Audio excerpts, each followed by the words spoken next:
el asambleísta Luis Almeida.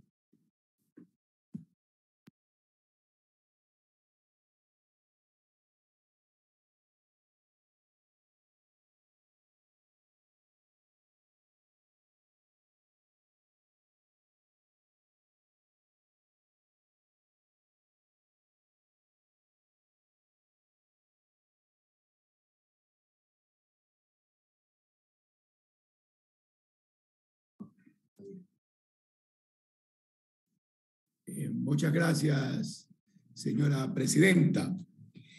En realidad, hay que hacer una memoria histórica de este tema. El 15 de noviembre de 1922 surge como una crisis económica. Había un descenso en las exportaciones del cacao, que era el principal material que nos permitía que al Ecuador ingresen divisas. De nosotros como país, Guayaquil, nos debíamos mucho a eso. En realidad había una devaluación de la moneda, habían muchas importaciones y no buenas exportaciones. Y pues bueno, todos dependíamos de esa exportación del cacao. Y los obreros, de los que tiraban pie, haciendo, secando el cacao todos los días, las mismas empresas exportadoras estaban preocupadas, que no eran empresas inmensas, eran productores organizados acá en la ciudad de Guayaquil, estuvieron pues en esa protesta. Y los obreros pedían pues incautación de esas divisas para poder sostener la economía de nuestro país. Esa es las bases fundamentales de esto que pasó. La base de la economía era la exportación del cacao en aquel entonces. Tanto que subió el dólar de 2 sucres a 3.20 sucres el dólar en aquel entonces. Y en esas circunstancias, el gran abogado, el doctor José Vicente Trujillo, hombre libre, hombre que dirigía, abogado, la Confederación Obrera del Guayas, como uno de sus síndicos, hizo una declaración y dijo que hasta hoy el pueblo ha sido cordero, pero mañana se convertirá en león.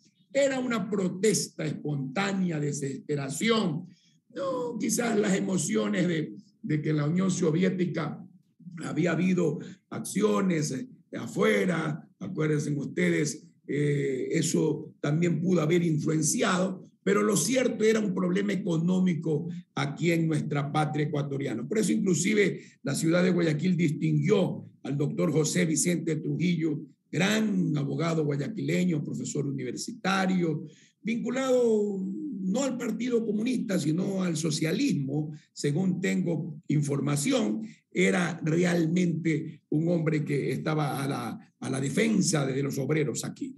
Entonces, de eso hablan Óscar Efrén Reyes, que era un gran profesor. Hay varios comentarios del tema. El propio ejército aceptó en un libro publicado hace 15, 20 años, el error que cometieron al haber enfrentado esa protesta ciudadana de la clase pobre de Guayaquil, de los cargadores del cacao, de la gente que estuvo trabajando siempre en la calle Pichincha, en la calle Malecón, que hasta ahora último estuvieron allí donde los compradores de cacao lograban el secado y toda esta gran exportación del cacao. Así es que yo creo que hay que recordar, hay que tener memoria histórica de esto, para que esos hechos nunca vuelvan a suceder en ningún gobierno, en ninguna circunstancia. Y siempre había que defender la vida, aunque algunos critican al escritor de Las Cruces sobre el Agua, que exageró en términos de haber cortado los estómagos de la gente para que se hundan. Lo cierto es que hubieron muchísimos muertos. Eso en realidad fue así.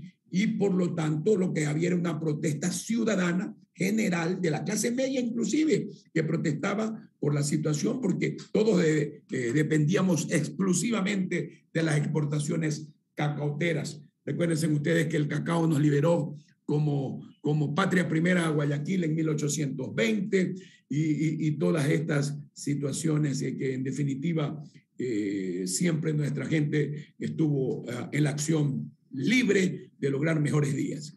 Muchas gracias, señora presidenta. Creo que sí hay que apoyarla, pero hay que dejar sentados ciertas cosas porque